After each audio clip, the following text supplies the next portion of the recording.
The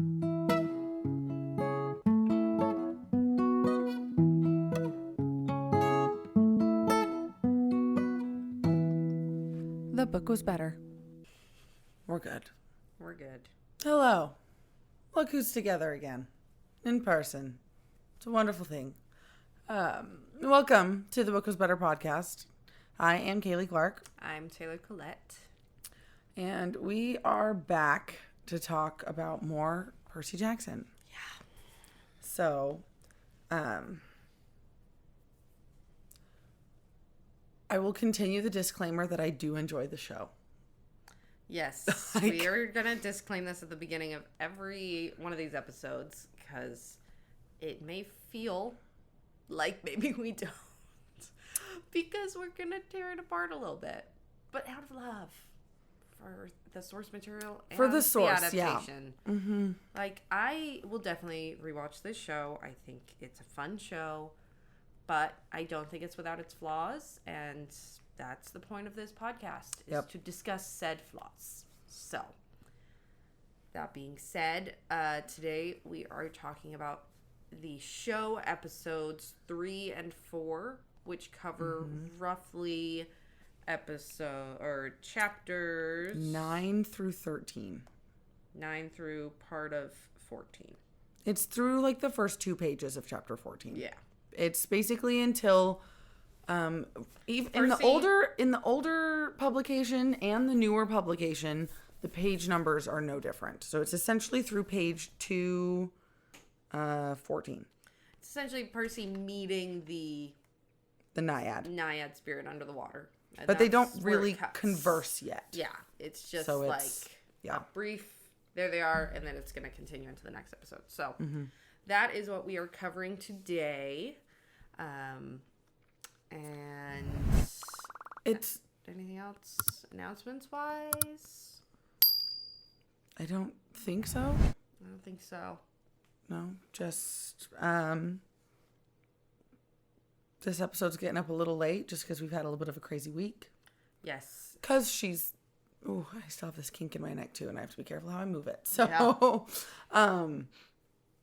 we have had a crazy week a little bit because Taylor being in town, we did family stuff, family pictures, and like a family, like mini D&D campaign for our youngest sisters. Like that's what she wanted to do for her birthday, was like do a campaign thing. So it was like a little 2-shot. Yes. Did it short, so but like fun, but that that takes up a lot of time. And then I was still working, and then our mom did like this grand like celebration for the bed and breakfast she owns and runs, turned 150 years old. Like it's an old historic building. And so that happened this week. So there's just like a lot. It's been a lot. Which made it hard for us to find time to record, which it's like you'd think it would be easier with us being together, like being in the same place. No, but that was not the case. My normally flexible schedule became a lot less flexible because everyone wanted to meet up and do stuff, which was great. I was like, I want to meet up with everyone here, but also it was a lot, and I'm running on very little sleep. So hopefully, what I say makes any amount of sense. Yeah, hopefully. Doing my little spiel is a little bit more difficult to do. Yes. When there's so many different episodes. So what I can say for episodes 3 and 4 is they have the same director for these 2 episodes, but they are a different director than the first 2 episodes. Oh. So the first 2 episodes were James Bobbin, if you recall. And episode 3 and 4 are both directed by an Anders Engström. Okay. Same writers, though. Okay. Except we introduce a new writer. So episodes 1 and 2 were just Rick Riordan, which actually I keep saying his name wrong. I forgot, like, I believe we learned at some point that it's actually pronounced like Riordan. Yeah, I think so. Old habits die hard, and in my, like, I've always said it in my head as Riordan. Riordan. Yeah. And so that's how I want to say it. I think that's wrong. I'm pretty sure it is Rick Riordan. Yeah. So forgive me. I'm going to keep bouncing around. But Rick Riordan and Jonathan Steinberg, they're who are credited as like the screenplay writers for the first 2 episodes, along with a Daphne Olive, which just says staff writer. So I don't know how much input or how much she really contributed. We don't know how shows work. Nope. But then episode 3 introduces another screenplay writer, Monica Owusu-Breen. I'm going to just be butchering these people's names. I'm like, sorry about it. And then episode 4 introduces a Joe Trax. So, okay. But again, there is consistently, Rick is credited as like created by, based on the book series by, like, we know he was heavily involved in this. Yeah. And then Jonathan Steinberg is every single one. He's the main screenwriter. And then they're bringing in, different people. Whether that's a good or bad thing, I don't know. What is that? Is that helping or is that hurting? We don't know. We've also, learned from watching director interviews and things that directors have quite a bit of leeway in changing the script even. So, so that's interesting that the directors on these 2 were different. Because I know in The Mandalorian, which was obviously Disney Plus's like first big and successful one, they had different directors for every episode. So I wonder if that was... And that's normal for TV. It's super normal for TV that like none of the episodes... Like you'll have directors return, but it's very common for TV shows to have just a bunch of different directors. Like I know that that's common, but it's... I do always wonder, like, how do you make a show cohesive if you're always changing the director? Yeah, so it's interesting that they're doing, like, two, because I almost want to rewatch them again now with knowing, that in mind. Like, oh, these 2 were the same director. These 2 are the same director. Like, I'm curious going forward, like, are 5 and 6 going to be the same director too? Yeah. Maybe we broke these up into the perfect chunks because we've almost broken them up into different directors, increments. Yeah. But casting has always been done by the same people still. Denise Chamian or Chamayan. I don't, again. Shemaine. And Jordana Sapirka. And then this is the other weird thing when you look at the music, right? Again, where you have music by and themes by. Yeah. And I never Googled what those differences were. I didn't look that up. I didn't look up what that meant. I'm pretty sure it's music during the show versus the opening, closing. Yeah, probably. But again, that has been consistent through the whole thing also. All 4 episodes have been themes by Bear McCreary and music by Sparks and Shadows. So, little recap story-wise, I guess, on where we're at.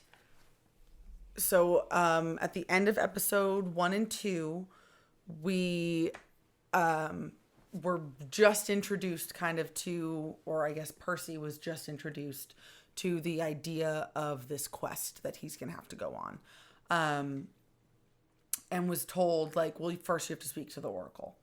So, episode 3 and 4, we start with Percy visiting the Oracle and being told his kind of like prophecy and confirming the quest. He picks his companions to go with him. They leave. They encounter some Furies. There's some differences. We'll talk about it. We'll get there. We encounter some Furies. And they meet Medusa, overtake Medusa, keep going, and run into Echidna, mother of all monsters, and her chimera, again, however you decide you want to pronounce that. I've heard it both ways.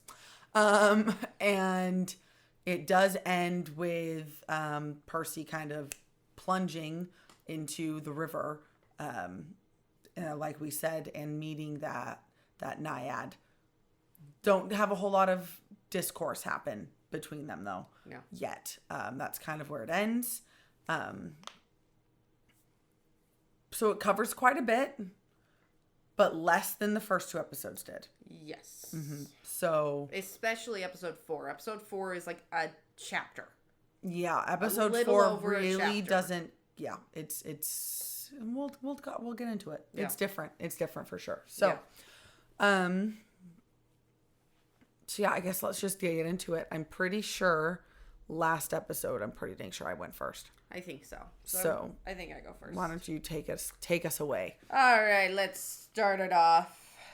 Get your copious notes out. Get my notes out.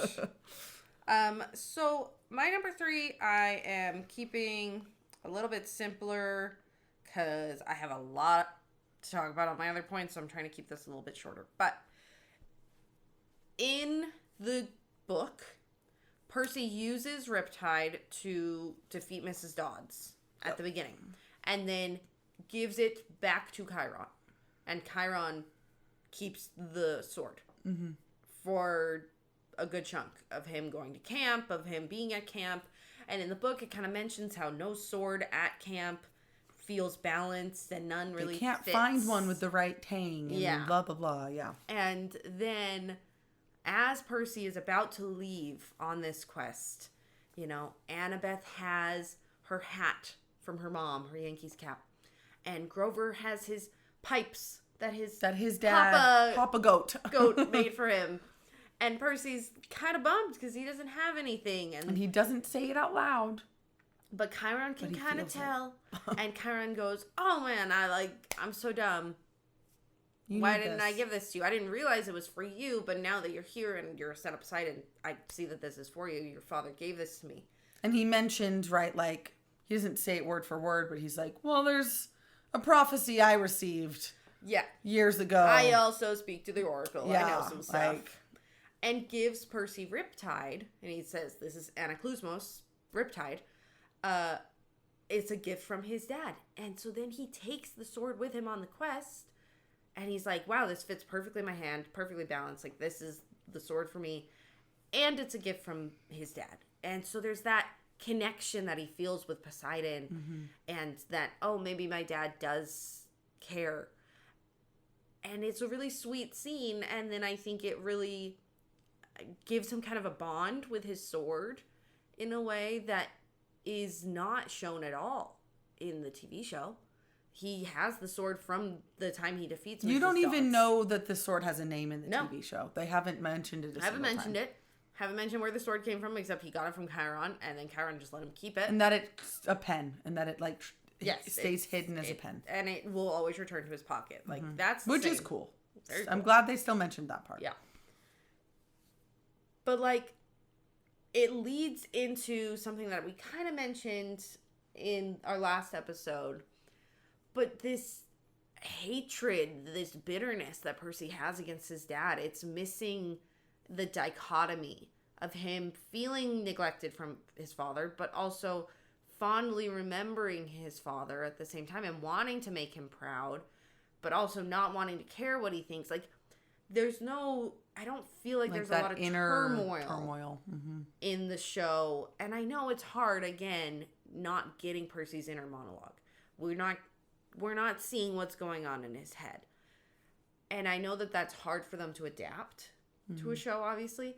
But I do wish they had done just a slightly better job showing Percy's, like, indecision. And especially with him jumping from the arch and landing in the Hudson River, and in the show having him fighting and trying to get out, and the Naiad coming and be like, you need to trust your father, you need to trust him, just breathe. And it's like, it's a cool scene, but it's a totally different relationship than the book Percy has with Poseidon. Yeah. And so that was kind of one of the ones I wish they'd had that Riptide scene, because I think that it could have been really tiny and short. He had conversations with Chiron before he left, like, in the show. And so it could have been short, but I think it would have been kind of a sweet moment and given more oomph to the complicated relationship he has with his father. Yeah. I was going to say something kind of along those lines, but it's gone now. Yep. I don't know where it went. Yep. Maybe it'll come back up when we start talking honorable mentions, but yeah, I don't know. It's left my brain. So yeah, hopefully it comes back. Ooh, it's bothering me though. You know when it's like on the tip it's like scratching the front of my brain. But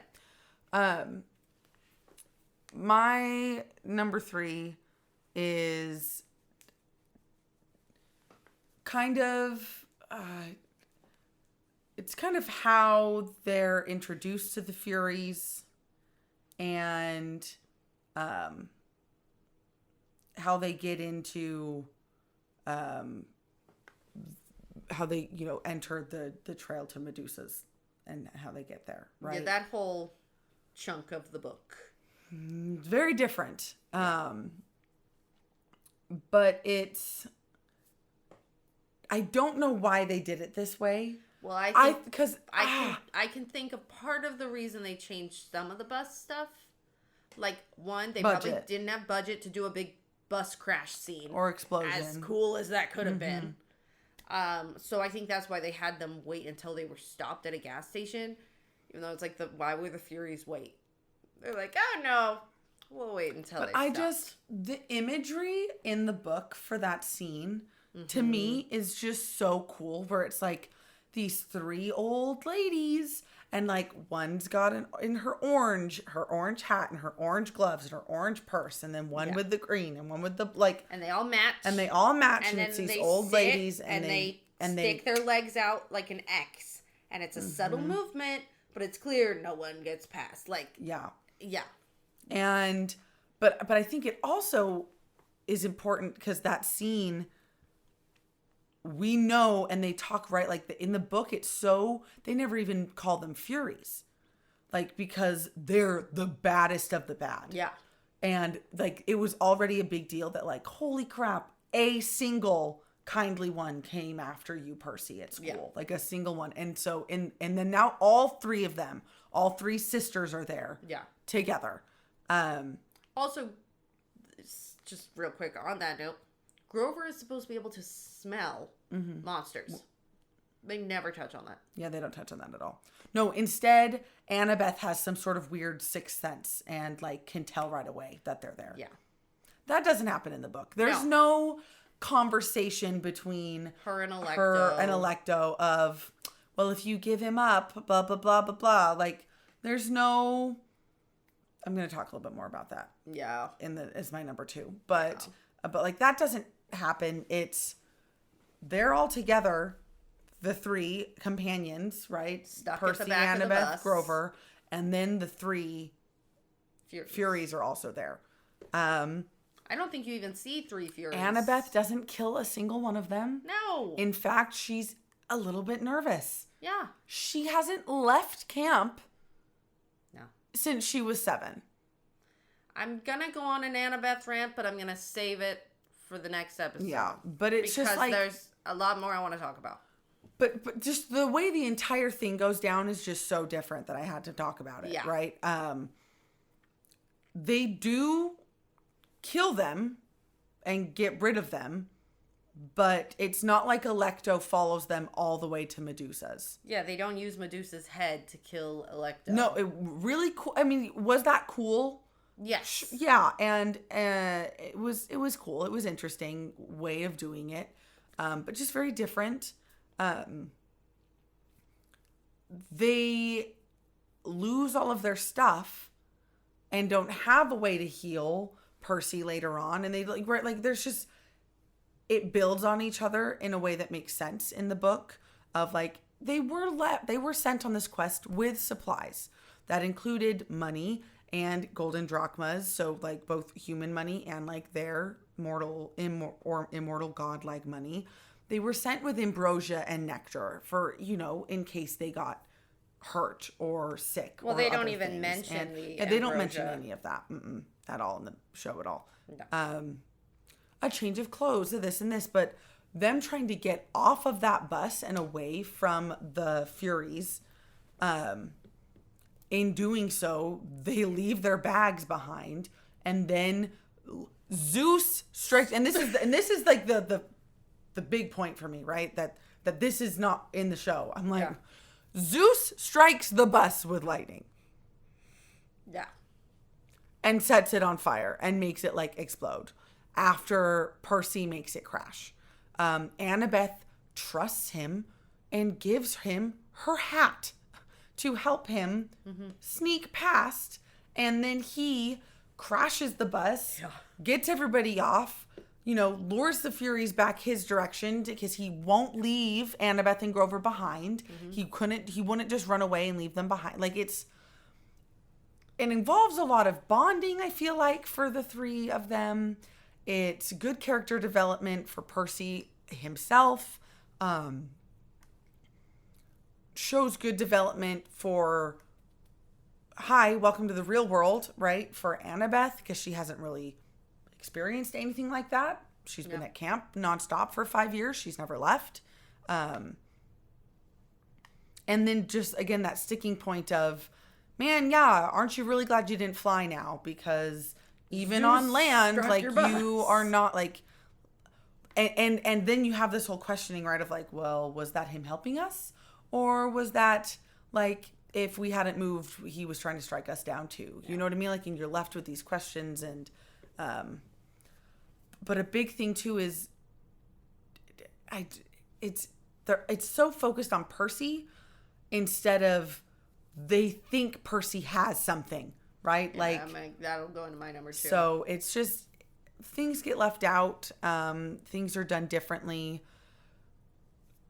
Does it still follow the main plot points? Yes. Yeah. The story is still progressing in like the right direction, and again, is it still a gazillion times better than the freaking movies that came out? Yeah. But still different enough that I was just a little disappointed. And we'll continue talking about that more in my next couple points. Sorry. Yeah, it almost sometimes feels like they went up to like a whiteboard and wrote out the main plot points. And we're like, all right. How can we This is what we gotta do. Like, these are the main things we gotta do. Everything else is up for interpretation. Yeah. And it's, again... The hardest part is that I felt like it got hyped too much because Rick is so involved in it that everyone was expecting a very faithful adaptation. And it almost makes me think that, like, maybe we don't want authors fully involved. Not necessarily, but it's like, I think the beauty of books is that authors write it, but when you read it, you can really interpret it and see it in a different way. And so I'm like, I know everyone's saying, like, Rick is doing this, so this is how he intended it. This is what he wanted. Except he's even admitted that he made changes. Yeah, like, and that this isn't how he originally pictured it. It's like, well, okay then. Like... And I know he wants to update some stuff, which is fine, but it is hard... because how I read things and how I'm interpreting it maybe isn't what Rick intended, and it's really making me think and be like, this is why I like reading. Yeah. Because I can just decide that that's how the character feels in that moment. Well, and again, though, I like the omniscience, I guess. A little bit of what you get from reading a book. Yeah. I like getting that inner monologue. I like getting that's how you can get a lot of foreshadowing typically in books. It makes it more difficult to get. Ooh, I just did it again. I don't know. I don't know if I slept on it wrong or what, but if I move my head or neck in certain ways, it is like a sharp, like weird, like almost paralyzing. It's bizarre. So, anyway, what's your number 2? My number 2 is, speaking of foreshadowing, the show has none. Yeah. It makes me so mad. This is one that really irks me because I think this is something you easily could have done. Well, and you touched on it a little bit last episode too in how they changed Percy's dreams. Yes, and speaking of the dreams, let's talk about the dreams. Yeah. Come on, let me go. Okay, there we go. Well, first let's go in order of all of the spots where they missed possible foreshadowing. Mm-hmm.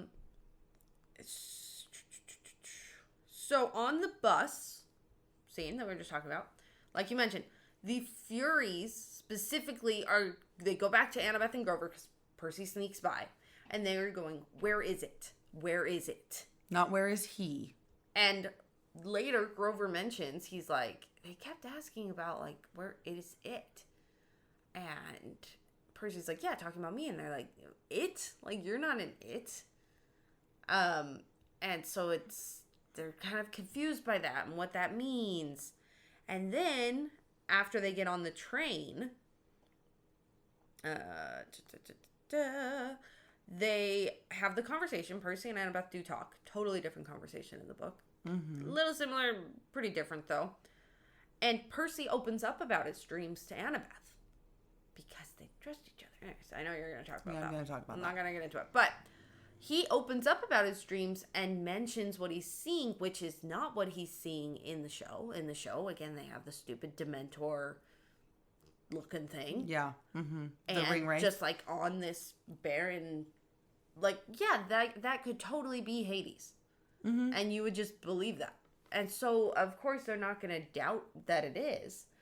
But in the book, it's this voice from a pit.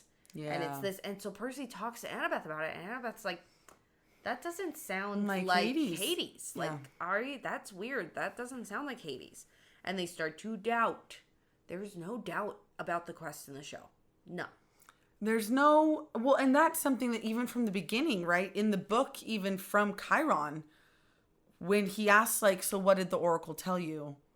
What did he say? And he gets a sense that Percy wasn't fully honest with what the Oracle told him. And he says to him, he's like, listen, the things the Oracle says, like, they can have double meanings. Yeah. They can mean a lot of different, like... Don't take it super seriously, like take it with a grain of salt kind of thing.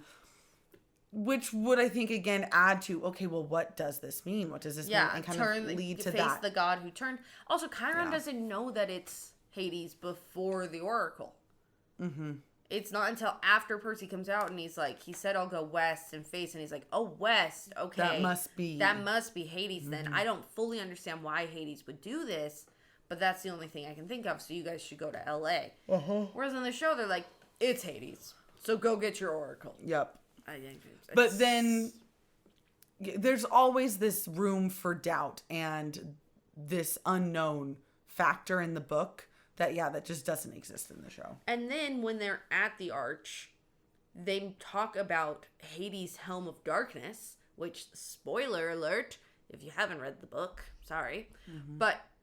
Hades' Helm of Darkness is also missing. So later on, when they meet with Hades, he's like, no, I didn't steal the lightning bolt. Someone stole from me too. Yeah.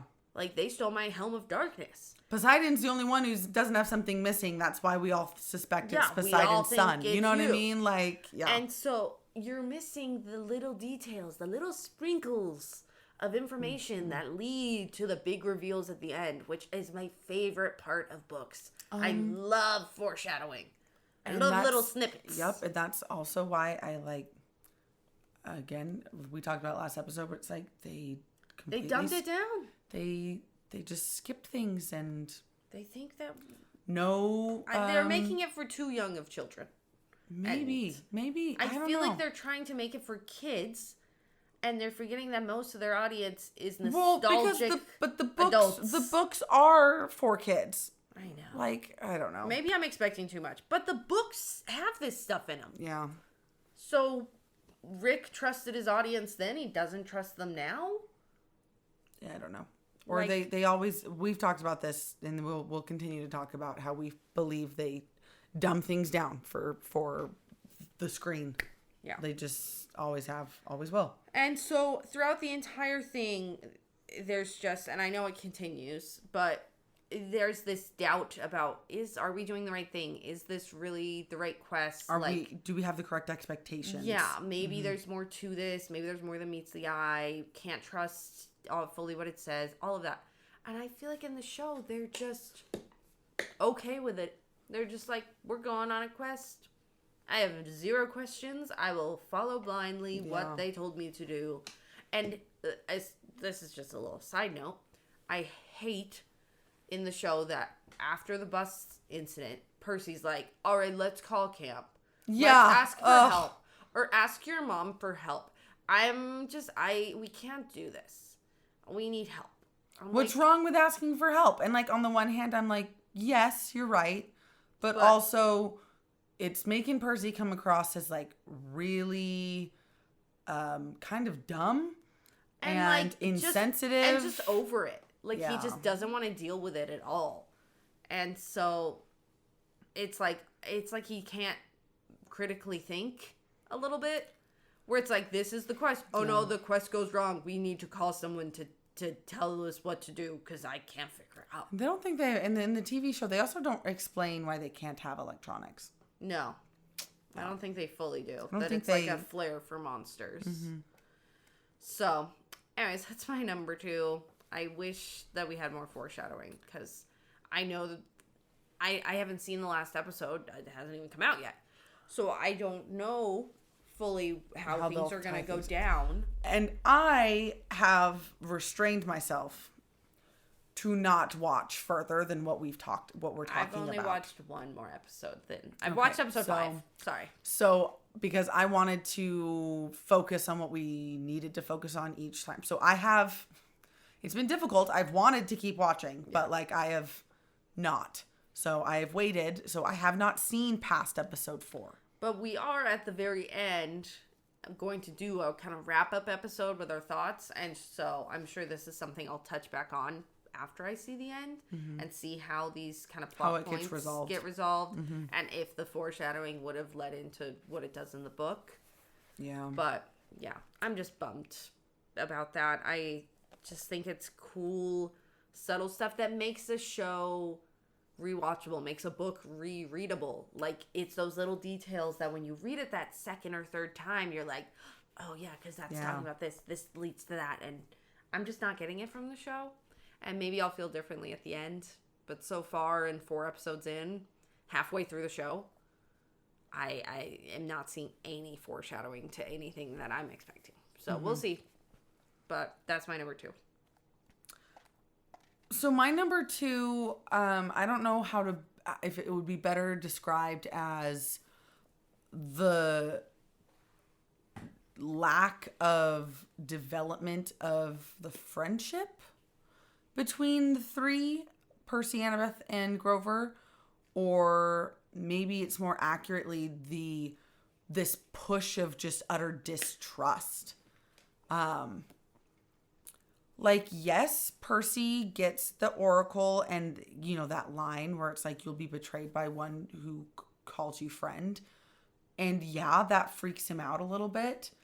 But I feel like in this show, they just take it to these extremes. Yeah. That makes it, again, difficult for me to see how this will resolve and how it'll kind of come together. In the book, obviously, Grover is Percy's best friend from the very beginning. And I already touched a little bit on how I didn't like in the first episode that they already kind of made like this, like broke, like this, they broke the trust already at least once between Grover and Percy. Yeah. But they just take out any sort of bonding moments or friendship building moments, even while still at camp, even before there's ever even a quest. Between Percy and Annabeth, like there's a friendship there already forming with Annabeth tutoring him and being really the only one who will still kind of like talk to him and do things with him after he finds out he's a son of Poseidon. Yeah. Him and Luke. We talked about Luke a little bit. I also mentioned very strongly that like you want to talk about foreshadowing and poor foreshadowing. You want to talk about poor foreshadowing? Yeah, like how is that going to... Anyway. So I'm annoyed that right from the get-go in the show, there's this I said it before, almost just this insensitivity from Percy about like what Annabeth dealt with Thalia, right? And so he turned her into a tree, blah blah. And get me wrong, like She in had the a book, pine cone's face. Hilarious line. very insensitive. Very insensitive. And like, don't get me wrong, in the book, I'm pretty sure he does also say something like, "Really, that's the best Zeus could do for his daughter." But it's judgment against Zeus. It's not. Yeah, it's not about like he's not making jokes at Thalia's expense. Yeah. In the book, he's not making jokes at the expense of Annabeth and Grover's feelings, right? They get bored and they play games together. Yeah, and while they're waiting for the bus, the Greyhound bus, they play hacky sack together with an apple, and then Grover eats the apple out of the air, and Percy and Annabeth think it's hilarious laugh so and just start hard that laughing. they can't even hear Grover apologizing. It's like just sweet, cute scenes like that show them bonding and becoming and friends. this friendship, and then which is before they even get on the bus, by the way. Yeah. So here we go. I guess here's the main sticking points for me, and I'll just kind of list them off. Big one. There has not been a single use of Seaweed Brain or Wise Girl nicknames. Yep. Not a single one. And like, yes, in the beginning of their relationship, like, but by the end of their relationship, especially because it becomes like a romantic relationship as they get older, those nicknames do become sort of like a term of endearment. Whereas in the beginning, they are used as almost like to tease or get under the person's skin. Like, yes, that is the purpose at this point, but it's to the fans, right? Like, it's important. And I'm mad. Like, why aren't they using that? Number 2, Percy picking Annabeth because he couldn't imagine they would ever be friends. Like, yeah. Okay. Rude. Yeah. And then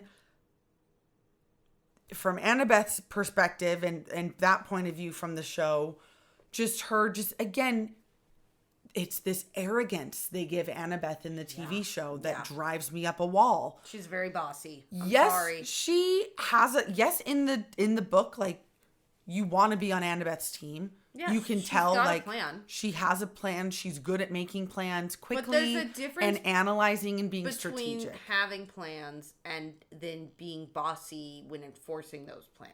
You really just don't know what's going on, do you? And blah blah blah blah blah, and just nope. You're gonna stay here, and you're blah blah. And it's just, and it's again, like, you better listen to what I say, or else we're all gonna die. Yeah, and it's just.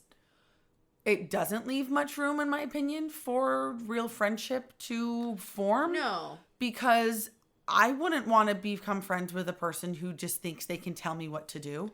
Yeah. Especially because I'm sitting here going, girl, you wouldn't even be out here if it weren't for Percy. It's his quest. Like. Well, and in the book, she volunteers to go on the quest. He doesn't pick her. No. He doesn't really. He picks Grover. Yeah. And he's like, Grover's my buddy. And then Chiron's like, another person has volunteered. And then Annabeth takes off her cap and she's like... And she's been there the whole time under her invisibility cap. Let me go on this quest with you. And Percy's like, cool. You seem, smart. You seem like you know what you're doing. So yeah, I'll have you along. Yeah. And it's... And you've been, tutoring. We have already a pre-existing... friendship. Connection. Mm-hmm. Yeah. So... Yeah. I don't like how that, and it'll continue a little bit into my number 1 also. And again, it'll continue into next episode when I go on my Annabeth rant, but. It's there a little bit with Grover too. Yeah. Because they made them have that falling out. Yeah, and so then Grover's and then Grover tells him about his mom, which is a whole other thing, and then is being punished at the camp.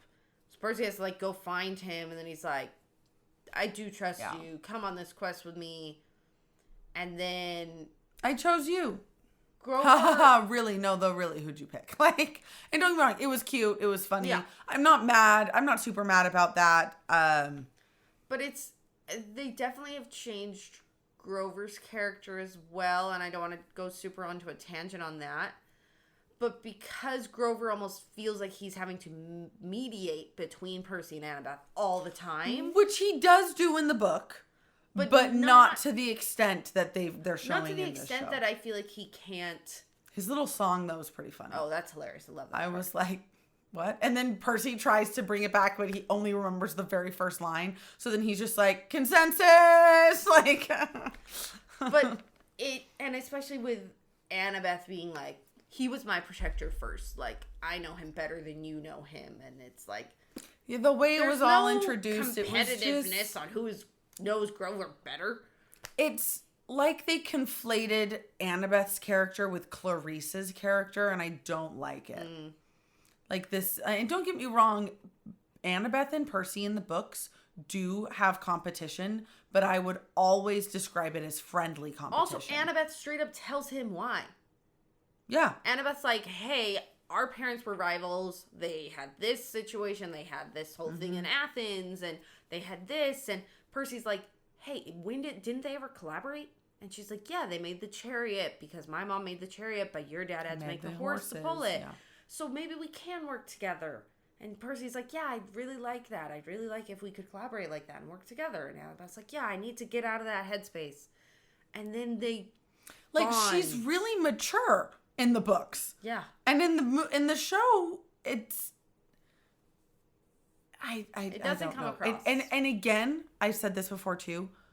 When you see the behind the scenes stuff, when you see the interviews that the three do together, it's like magic. Yeah. Like I totally see the chemistry between the actors. I don't know why it's not. Like, I don't know I don't know. Am I blaming the director? Am I blaming the screenplay?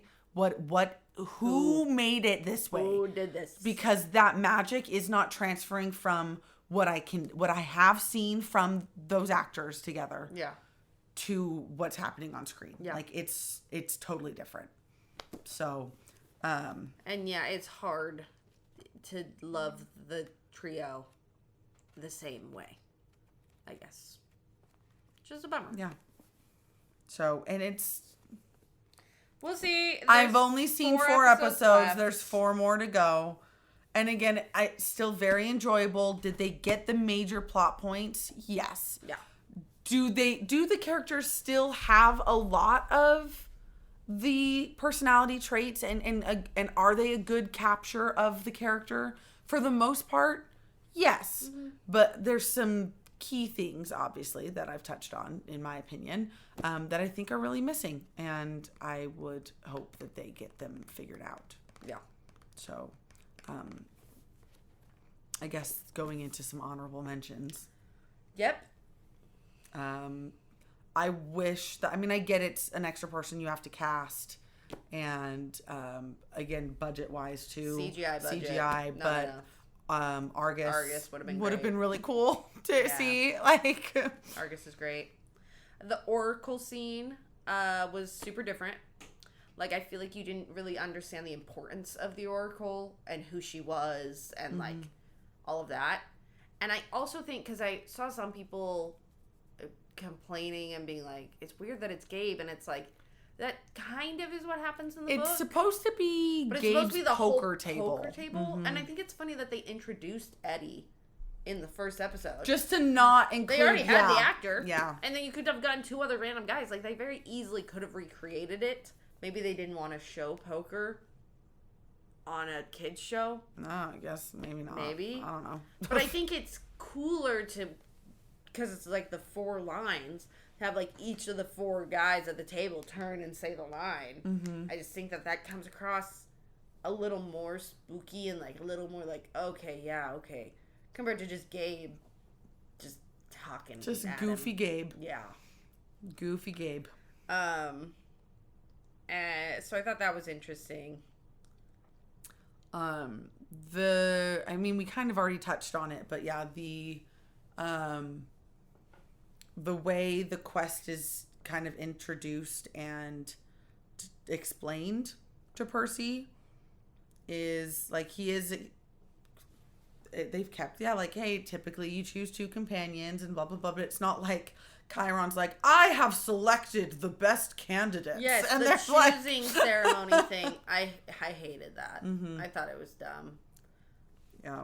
But, and then there's no, like, where Percy with Luke, where he's like, I almost chose you, but I needed to know the blah, blah, blah, blah. I think that's them trying to force that relationship between him and Luke right there at the end. Yeah. So that the betrayal at the end of, like, Luke's betrayal will then make sense. And I think that Luke's goodbye to Percy in the book is sweeter. Not only because we've seen their relationship build, but, like, the way he, like, runs to catch him. Oh, I'm so glad I caught you before you left. I wanted to give you this. And he says goodbye to Grover and Annabeth also. Yes, who he's also very and you close get with. Those, again, you don't see any relationship between Annabeth and Luke in the show. Like, except for Luke saying, I'll always have Annabeth's back. Like, I'm always on her side. Yep, that's it. I think that covers it. I've said it, so it must you're be good. true. Like, and also on the hill in front of everyone. Like, it's not like in the Poseidon cabin. Mm-hmm. And Percy immediately, after Luke leaves, he turns to Chiron and he's like, I can't wear these shoes, can't I? And immediately gives them to Grover. Yeah, in the show, he's carrying them for, like, a whole episode. Yeah. No, Grover puts them on right away. Yeah. I'm like, stop carrying these shoes. Why? What? Drop the shoebox, bro. Like, yeah, just have Grover wear them. And it's like, no, you can't fly Oh, in the did sky. we forget to tell you? Because then he's all like, Chiron couldn't have dished out more money for plane tickets. We just like, get a plane ticket? It's like, oh my gosh, Percy is not whiny. And in the TV show, man, he really comes across as a whiny little kid this episode. Yeah. Like, this is a random, not, grievance or anything. I noticed that they have Grover wear shorts in the show. In the book, it specifically mentions that he wears pants to hide his satyr legs. Mm-hmm. But in the show, they just assume that the mist just makes him look like legs. Mm-hmm. Yeah. And I thought that was where they didn't want to deal with the styrofoam feet in the shoes, I guess. But the CGI to make him have satyr legs the whole time. But they don't show satyr legs the whole time. Yeah, sometimes it's human legs. I know, that's what I'm saying. It's weird. It's like, weird. Hi, sometimes the mist is working and sometimes it's not. There's definitely a lot of explanation that gets missed, and I think that's just because, they don't want to be too expository in the show, which I get. Mm-hmm. But, like, again, with the foreshadowing thing, you don't really talk about Kronos that much. Mm-hmm. So he's not even, like, a thought in your mind. But you can still introduce any little, bit of doubt, and they just don't. They just don't. Yeah. So that was another one. They don't have that satyrs can read emotions. They just satyrs can't read emotions. Satyrs, they don't mention that they can smell monsters nearby. No, it's like the satyrs, they've really dumbed down their magical abilities. Well, and they don't talk about why, and I think we mentioned this last episode about why Grover needs to go on this quest with Percy in the first place. Yeah. So that he can get his seeker's license. But then they continue, but then they do still include his Uncle Ferdinand. Mm-hmm. And like, oh yeah, he used this trail. But it's like, but they still don't mention, well, what is it that the satyrs are looking for? No, they do briefly mention the quest for Pan. They do. Okay. But it's so, I mean, it was clearly not enough that I even focused it or like caught it.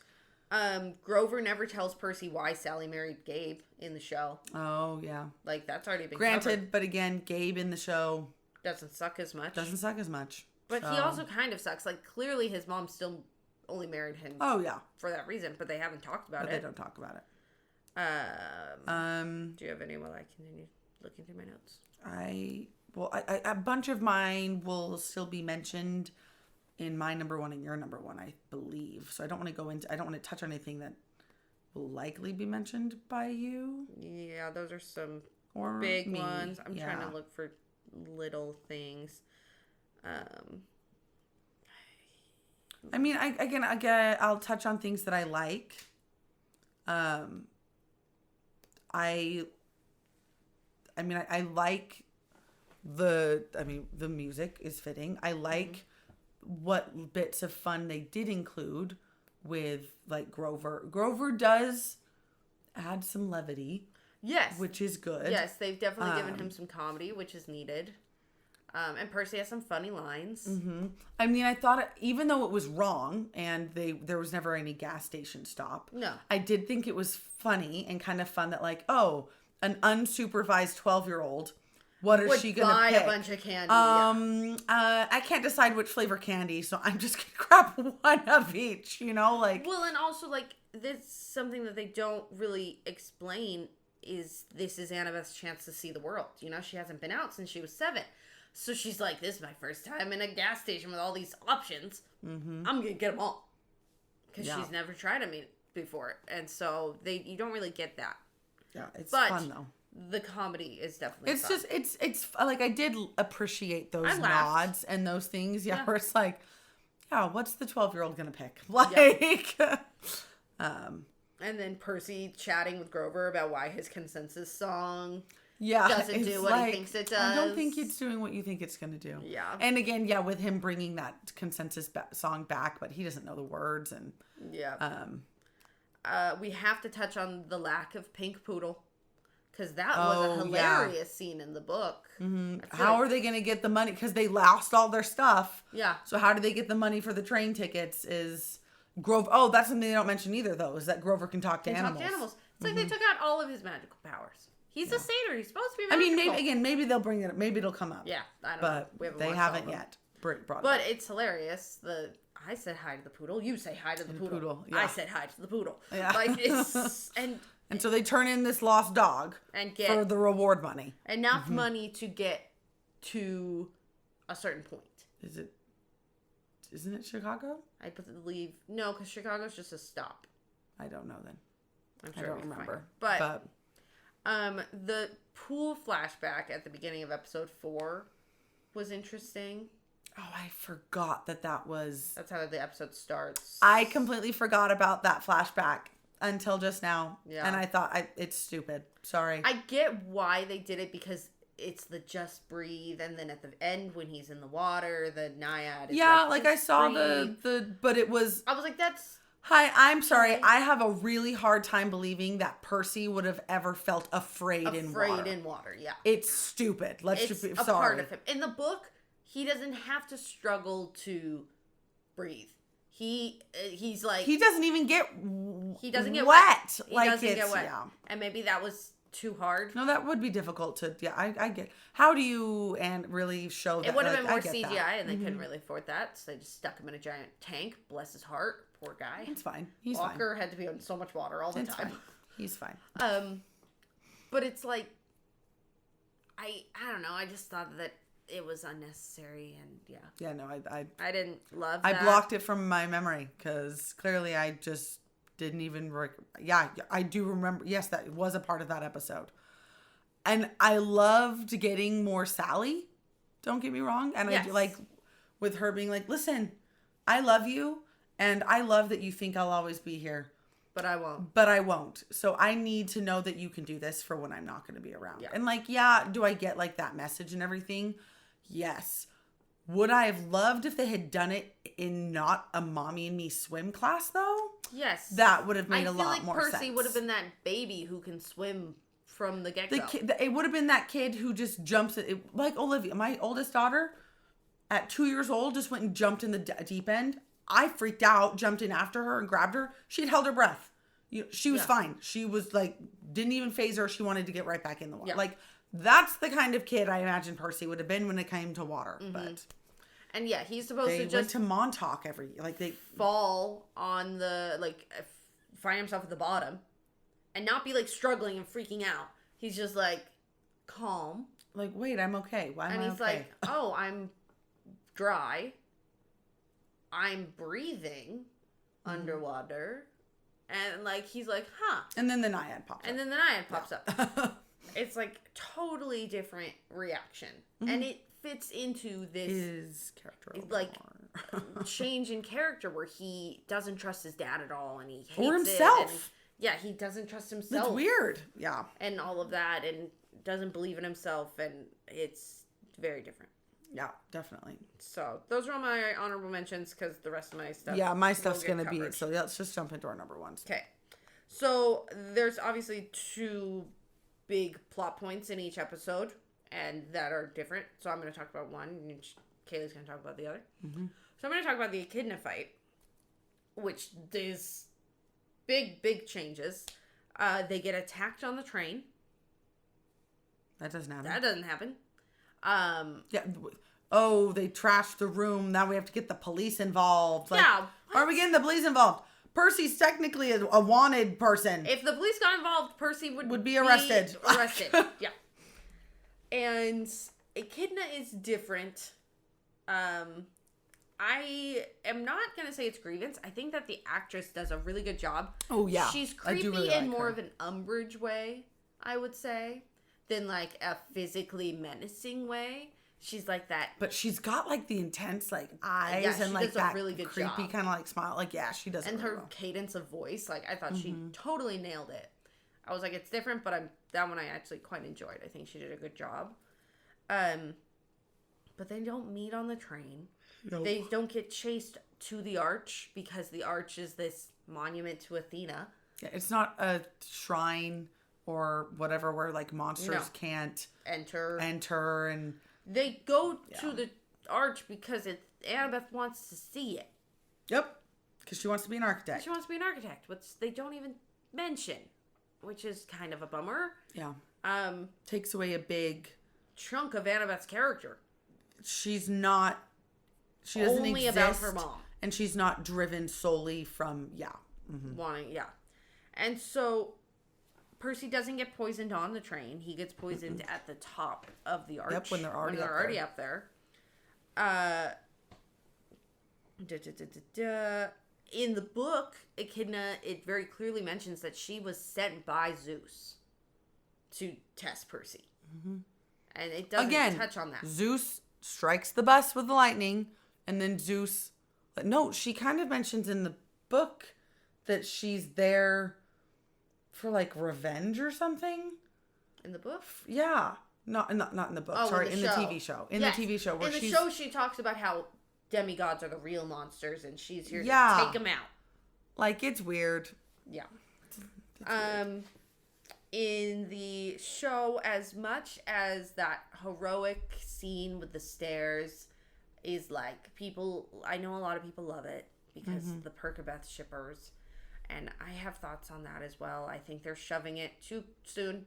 I think they're trying to shove the romance there's been too soon. no development of a friendship. Yeah, I'm missing the friendship. Like, it doesn't make any sense yet. Like, it just doesn't make any sense. But there's none of that. Percy is waiting because there's not enough room in the elevator, and Grover and Annabeth go down, and then Echidna attacks. And then Percy is like, oh no, there's this random guard and this family up here. I need to protect them. Mm-hmm. Which very I heroic think is of him. So much cool. Yeah. Mm-hmm. Like, that shows Percy's just inherent good nature. Again, it's his character. Yeah.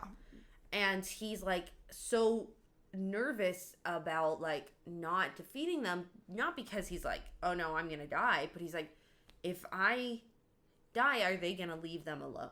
Mm-hmm. And I just think it plays into Percy's character and fatal flaw and all of that so well. So I didn't love that. Also, it's not a freaking chimera. I don't know what that creature is in the show, but that's not what a chimera looks like. They did it with the Minotaur too. I mentioned it. Yeah. Who on their art team doesn't or mythology. Didn't do their homework on what Greek mythology is. Like, a chimera has a snake tail. It's a tail. It's not a scorpion stinger. That's a snake. And so when Percy gets poisoned, it's because the snake tail bites him because he forgets that the tail is also a snake. It's not some stinger thing that he gets stuck with. Yeah. Like, it's a simple thing. You're already CGIing it. Why do you have to make it look like that? I don't know. Like, it's not like a made-up monster that we've never seen pictures of.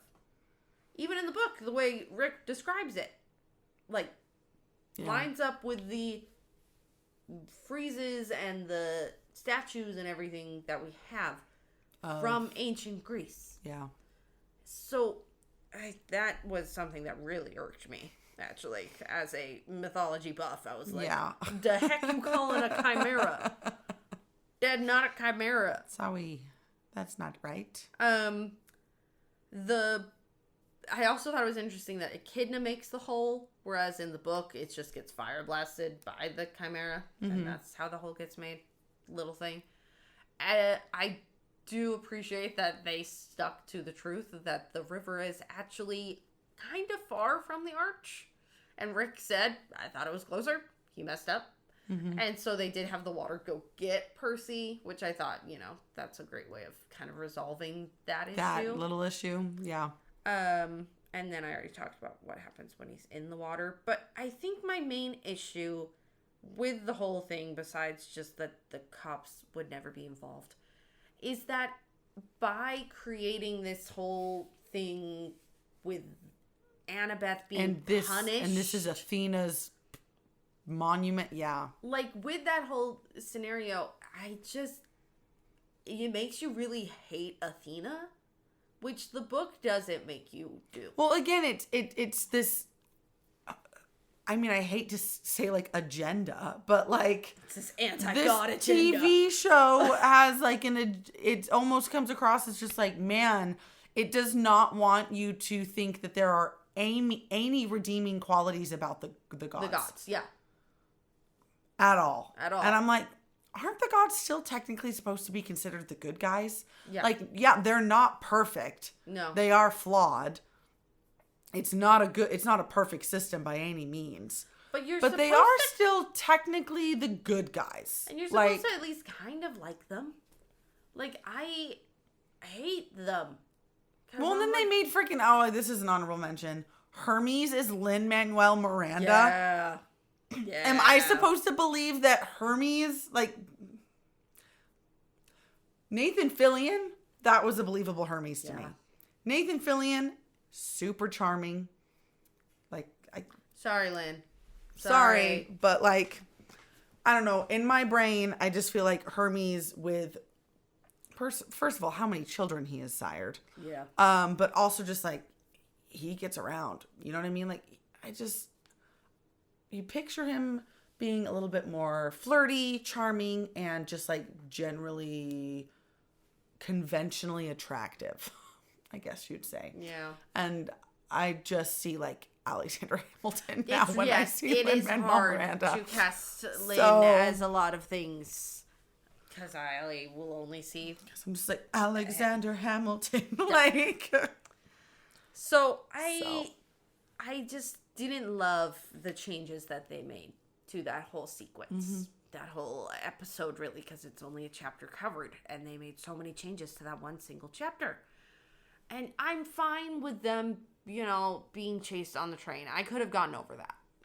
Cool. But by making it this punishment, and by trying to have Annabeth have this heroic moment of, I'm gonna stay up here and you guys go, and then Percy taking over, like, I don't know, it just didn't read the same, so to speak. Like, it didn't come across.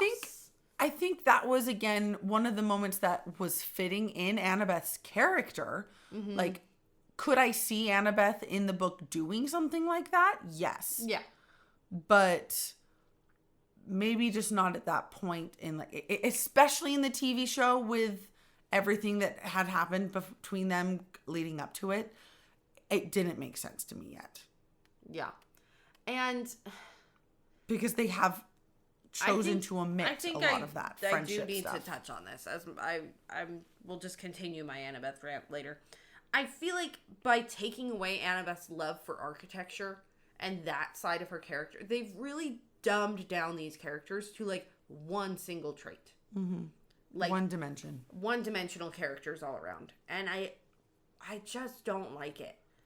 And so what was cool about the arch and then something going wrong at the arch was showing that Annabeth is a flawed person. She may always have a plan. Those plans don't always go well. Those plans aren't perfect. She's still a 12-year-old girl who wants to see the world. This is her first time being out in the world. She's like, I don't know when I'll get to see this cool monument again. Like, it's an architectural wonder. I have to go see it. Like, it's a brief pause in the train. The train makes a 3-hour stop, and they're like, all right, we got 3 hours. Annabeth goes and wants to see it because she loves architecture and she just wants to go do something cool. Yep. That's it. And then something goes wrong because Annabeth is flawed. And I feel like they just are taking away Annabeth's flaws and making her this, like, really, like, stiff, like, structured, I trust my mom, I believe in my mom. Blindly. I follow my mom. Yeah. I don't have any flaws. I always have a plan. I'm in charge. Listen to what I have to say because I know what I'm talking about all the time. And, oh my goodness, it really makes me dislike Annabeth's character. And I, like you said in the interviews, because I watched the interviews before I fully watched the show, I was like, oh my goodness, they are perfect. Like, I am so excited to see this. Because the dynamic between Walker, Leah, and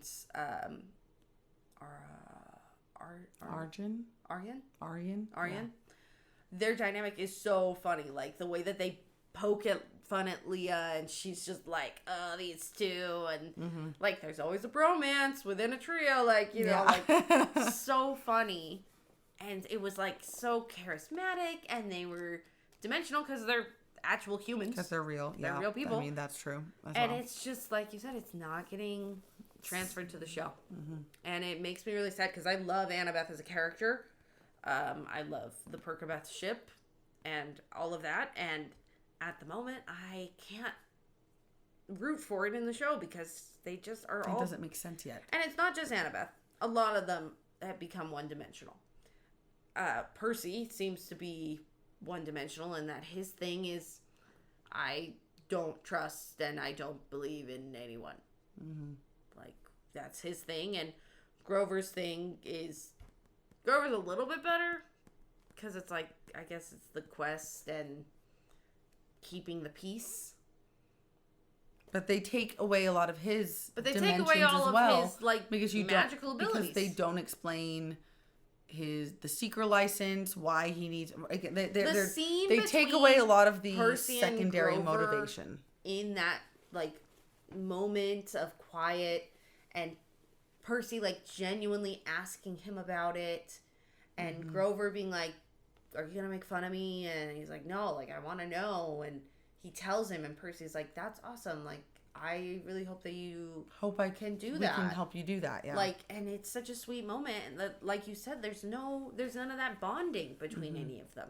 And I get that there's a time constraint. Yeah. But also, it's a streamed television show. So you made the time constraint on yourself. Like... Yes. And again, in this Echidna episode, I feel like they wanted it was whole shorter thing. You could have had more time. Like, you could, that's what I'm saying. It's like, there's no commercial breaks. There's no time slot you're trying to fit these episodes into. They could have all been an 48, 50-minute long yeah. of actual episode, not 37 minutes of episode and then the 9 minutes of credits. You know what I mean? Like... Well, and I feel like they wanted the whole episode to be go, go, go, go, go. Mm-hmm. And it can slow down. It can undulate. Yeah, I'm like, let me breathe. I will. And let me get to know these characters. Yeah, there's not a lot of time to breathe. Yeah. So I know it's only 8 episodes, and there's a whole book to cover, and they've already covered way more than a movie could. Don't get me wrong. Mm-hmm. But I didn't like the changes as much. So that is my number 1. So my number 1 is going to be the other big change. Not necessarily all grievance though. And that is the Medusa one. Yeah. So Medusa battle and just the entire encounter with Medusa. I love how they did Medusa in the show. I love her outfits so much. I love how they cast her. I'm not bothered that she doesn't become some ugly monster, right? Like, the way because in the book, the myth of Medusa is told in multiple ways, right? And in the book, it's mentioned more one myth telling, where she's got sisters, and she's one of 3 Gorgons, and... You know, they're gone. She's what's left. like, yes, she was cursed and had this relationship with Percy's father. That's kind of mentioned in the book, but she is much more just straight monstrous in the book. Immediately kind of has it out for Annabeth because of who her mom is. Yes. And the one thing I do say, I will say I miss is I like in the book, Rick does nod at the original myth of Perseus beheading by using a mirror, like a shield as a mirror. And in the book, there's this, glass orb, like those garden. ones you see in a garden. Yeah, feature. And that's what he uses as a reflection. And Annabeth is like, a shield would have been better because the concaveness of this. And Bruce is like, he's like, I don't care, I did it. And so like that would have been cool because again, I like that was a nod to like the original myth of Perseus beheading Medusa. Yeah. But I like that they humanized her a little bit because it is true. She is a victim in a lot of ways, depending on which way the myth is told and which story you follow. She didn't really do anything wrong. It really was out of anger. Athena really couldn't do much to Poseidon, so she just punishes Medusa instead. It's petty. But again, I feel like in the show, they're like, she didn't punish him, just me. And they don't mention that the reason partially is because, yes, she could not do anything to Poseidon. Mm-hmm. Like, Poseidon is the ruler. Like, it's just different. He's a higher god. Yeah. Like, tier, like, there's a hierarchy. One thing that I love in this, though, is when Medusa is trying to convince, and I didn't love the whole, like, Annabeth was, like, tempted to betray them, and, now she's trying to tempt Percy. Like, no, there's no, like, betrayal and, like, distrust. Like, there's no distrust. Like, I hate it. I don't like all of that. Like, yeah, they're not super close yet, but it's the bonding has been happening. But I did really like how when Medusa does try to play off this, like, am I really the monster or are the gods the monster? Like, blah, blah, blah. And like, talking about how, like, oh, I see your mother and I as, like, kindred spirits. Like, we're sisters in a way because we were both, tempted and tricked by the same monster, blah, blah, blah. And Percy goes, like, my mom never talked about my dad that way, right? Like, and that is something that is very Percy in the book and the show. Percy loves his mom, and he's going to trust what his mom says. And Sally Jackson loved Poseidon. And I like to believe that in the book, I get the feeling in the book, again, jury's still out in the show, I believe that Poseidon truly loved Sally Jackson. Oh, yes. I don't think he would have risked breaking that pact for anything less than something deeper. Like, I'm going to give Poseidon the benefit of the doubt there. Yeah. Like, okay. Like, I do believe that Percy was a product of love. Okay. I believe it. Yeah. So I really liked that despite all of this, like, really, like, anti my dad notion that Percy's had so far in the show, that when presented with this thought and idea of this other woman who had known his dad at some point, that he was like, yeah, but my mom didn't talk about him that way ever. Like, my mom, like, had fond memories of my dad. Yeah. Like, it's never been a negative thing. No. And I liked that they included that there. I liked that they still kept Grover, like, kind of being this distraction and, like, not really knowing, like, maybe we should have practiced more, like, with the flying shoes. Yeah. Like, but then to go back to some pieces of it that I don't love, I don't like that it's like, oh, we'll just bury it with the like this again, just this disregard for Annabeth and her feelings. Kind of a jerk move. They don't use it to turn Alecto to stone. No. Like, again, she's already gone. She was in the bus when it got struck by lightning from Zeus. Like, and then when they ship it, it's not in the book. It's Grover who says it's impertinent, and Annabeth's just like, so yeah. So whatever. then that's the other big thing is, I just had it up. Let me find it again. Here it is. Where, he does get told by Medusa something along the lines of, both in the book and the TV show, of like, do you not realize that you're just a pawn? Yeah. Like, and so after they defeat her and everything, her head is just like covered by a like, they just found like a random like black rag. It's her veil. It's Because, right. It's the veil that she had been wearing. Yeah. It's a bigger veil in the book. It's more like along the lines of almost like a burqa, I think is almost like how it's described. I think that's how it's described. But that's what they use to cover the head. It's not made invisible. How would you know you're kiting off the head perfectly if it's only like? I feel like part of the reason they did that is because they didn't want to show any blood or gore. That's it's true. For children. That's true. So they're like, we'll just make it invisible. Poor Walker having to pretend to hold this head. Yeah, it's like you can tell it's so awkward for him. But like after all that, he's thinking back to like and he recalls like that line that Medusa said, and he just gets kind of mad. Yeah. Because he's like, I'm not a pawn. I don't want to be a pawn. No, that's not what I am. And that's when he's like, okay, I know what to do with the head then. We'll just ship it back to Olympus. And yeah, it's Grover who's like, no, don't do that. They'll view it as impertinent. And he does. He goes, I am impertinent. And then he just looks at Annabeth, and Annabeth's just like, whatever. Like, you're a funeral man. Yeah, she doesn't voice any approval, but she doesn't voice any disapproval either. And then it's clearly Percy doing it. Athena isn't punishing Annabeth for again, and so that again ties into the next one too, where it's like there's no grudge, there's nothing held against Annabeth. No.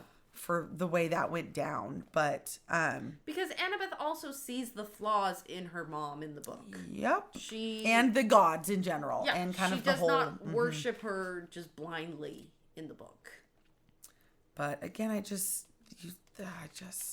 yeah, there is like a little bit of like arguing that happens after they cut off the head, where Grover then goes like, "Gosh, guys, that is enough. Like, I cannot just like deal with this all the time."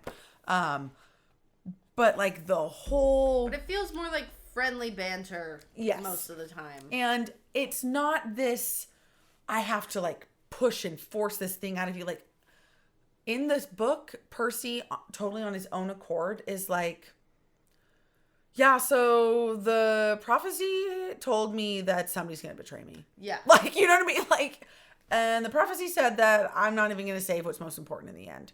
And that really kind of freaks me out.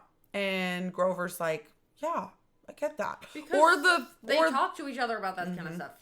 Or hey, so I kind of only accepted this quest to save my mom. Like, admits that on his own. Yeah. Doesn't need any sort of like poking and prodding.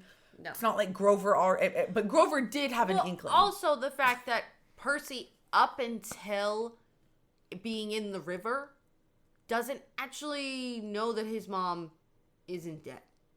Yeah. No, yeah, that is introduced a lot earlier. He thinks he just has that suspicion. He has an inkling, but he doesn't know. No, for certain. So he just agrees to go on the quest. Because he's like, oh, underworld. People have tried to bring people back from the underworld before. And he's like, yeah, also, like, I'll do the quest. And then he admits to Grover and Annabeth, he's like, I think that, yeah, at the end of the day, I'm really just going to try to save my mom. I just want to get my mom. Yeah, like. And they're like, yeah, that makes sense. Annabeth isn't, like, heartless about that. Yep. Either. Again, it's just weird the way they did some of that. Yeah. But, I mean, there's so much more we could touch on. Yes. But we need to wrap it up. We need to not be too long. So let's move on to fan faux pas. Again, we appreciate you guys giving us faux pas and contributing and sending us your thoughts. We love to see it. Love to read them. I don't want to just see top comments. I want to see all comments. Let me see. Yeah, I hate when all comments. Instagram. You got it as well? Okay. Do you want to read one first? And I'll go to the next. Yeah. So we have one from Sunshine on a Stormy Day on Instagram. And Elizabeth. She says, I really enjoyed these episodes. You get to see the kids really start to explore the world, and we get to explore their characters. Consensus song was amazing. Loved Medusa and Echidna as characters. I love the subtle ways that they're building up the distrust and lack of faith between demigods and gods before we get a whole monologue from Redacted, if you know, you know, later. This is not a spoiler-free episode. I mean, spoiler-free podcast, but we appreciate it. Yes. There are definitely some scenes that I miss not having, but I think they're doing a great job handling the transition from first to third by having Percy already have a ton of knowledge about Greek mythology. Mm-hmm. And then she followed up that comment saying, I just woke up. I'm so scatterbrained. This whole episode. Mm-hmm. A lot of people are mentioning the arch being a temple to Athena and how she let them in. I don't know if people are liking it or not, but I am. There's thoughts I can't share yet on this topic because it visits the next few episodes. Okay. But I'm enjoying that change among other changes. It's a way to wake Annabeth up to the way her world works. It introduces Percy to the consequences the gods can incur, and it places a comparison/parallel between Annabeth and Percy that I could go on and on about. Oh.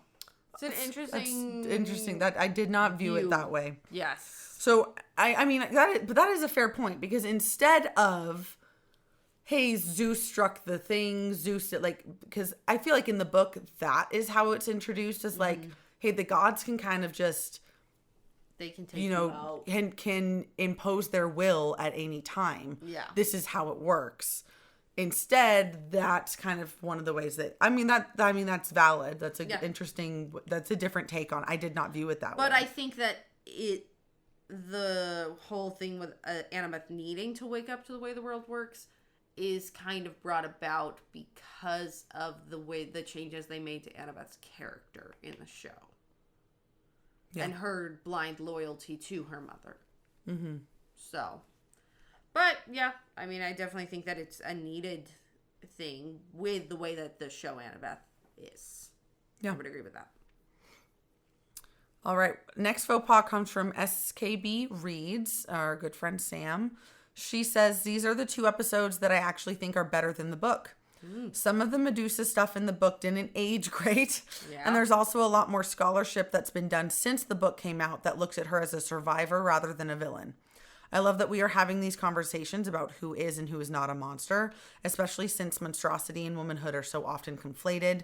We got this both with Medusa and Echidna, and those actresses are both so fantastic and added so much to those characters. Definitely. I also liked how the poison in the hunt added a lot more tension to the St. Louis Arch sequence and made the Chimera attack feel more intentional. Both of these episodes were so well written, well paced, well performed, and communicate their themes so well that they are 2 of my favorite episodes of TV ever.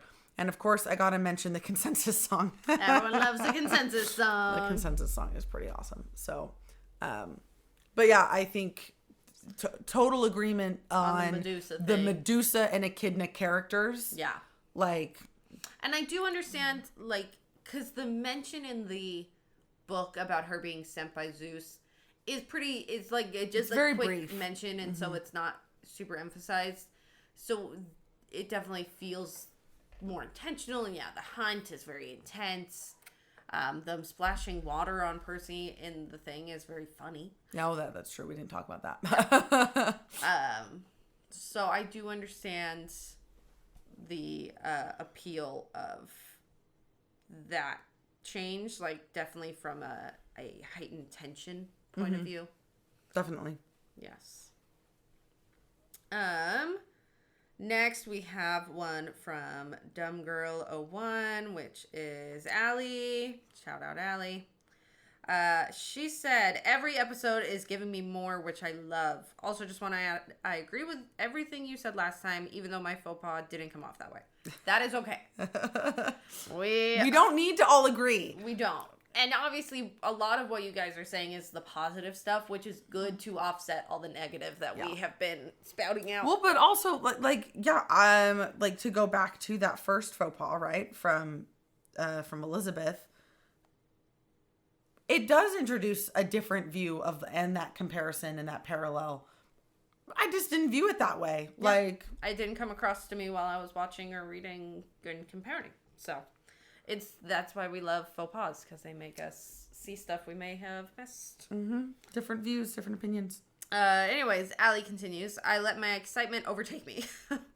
I like the actress who plays Annabeth, but I feel these first couple episodes she's playing her a little harder. So not sure if it was written that way, her acting choice, or the way she was directed.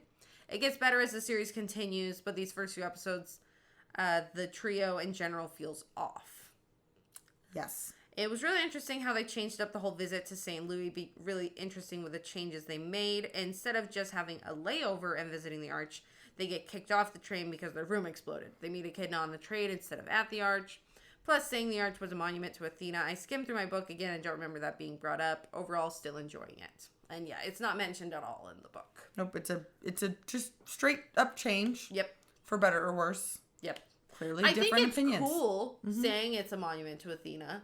I'm fine with that. I just feel like because Annabeth already is kind of just all about her mom, by then making the Arch thing about her mom, I'm like, where's the dimension? It's just so much. Where's her, character development. Yeah. So, alrighty. Anna Vandernal here also says, the third episode is one of my favorites until now.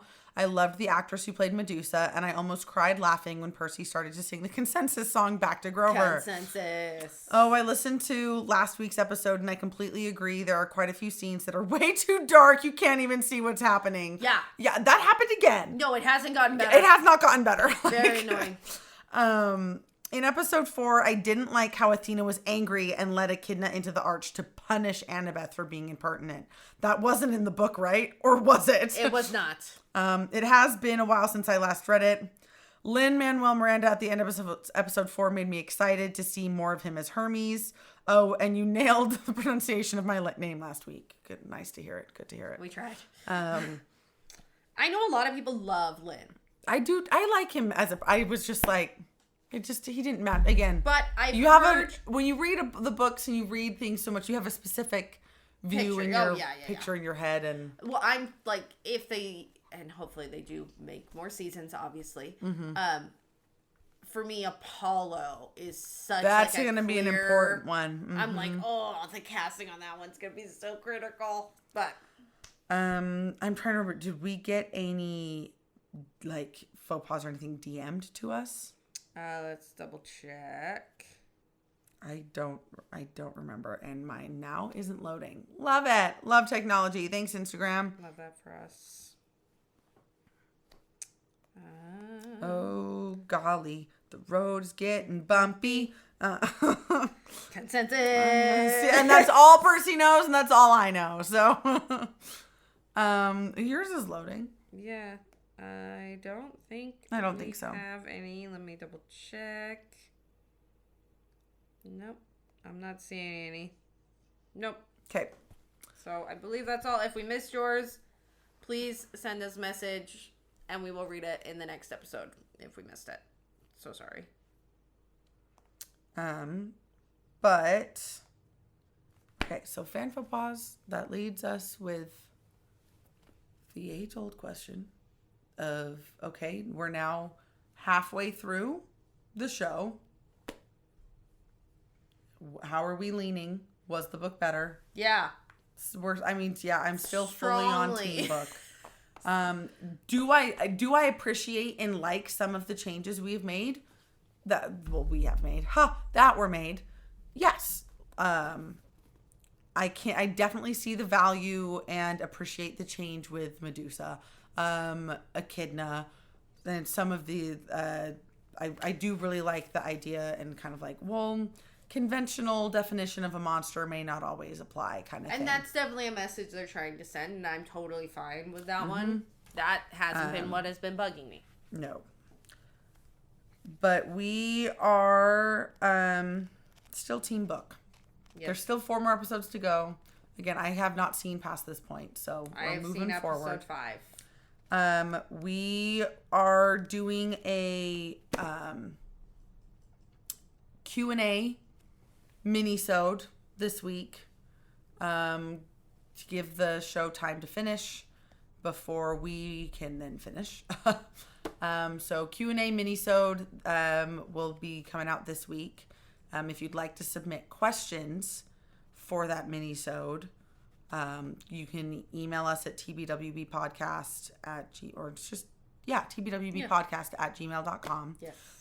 Or DM us on Instagram or reply to the post we'll make on Instagram. In preparation for episodes 5 and 6, which are the next 2 that we'll do in our main episode. I haven't watched the episodes yet, so I cannot tell you specifically how much to read. But I can tell you that the first 4 episodes of the show have brought us technically just past the halfway mark of the book. Yeah, which we are halfway through the show. So it's pretty, I mean... The cut of them is very different. Yeah. Obviously, like, again, this... episode 4 is pretty much just chapter 13 and then a little bit of 14, and I know that I believe episode 5 is 14 and part of 15. Yes, so again, it's just about 2 chapters. As soon as we know, obviously when we post for faux pas for the next episode, when we post for faux pas for these next couple of chapters, we will mention again more specifically, like, covers about this much. But we really appreciate you guys submitting your thoughts and interacting. And we hope that you guys have enjoyed listening to our thoughts and opinions, even if they differ a little bit from yours. And I know we sound harsh. It's because I can't not be. I'm too passionate about it. My thoughts are what they are.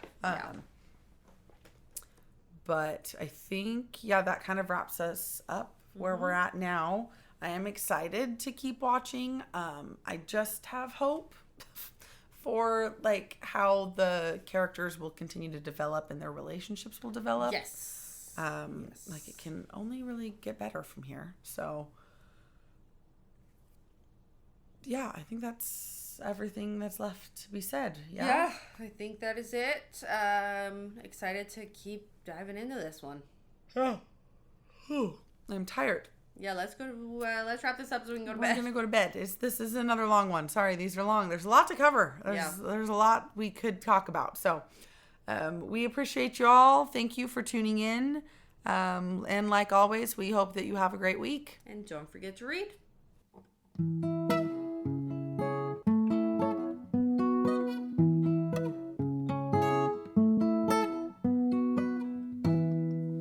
The book was better.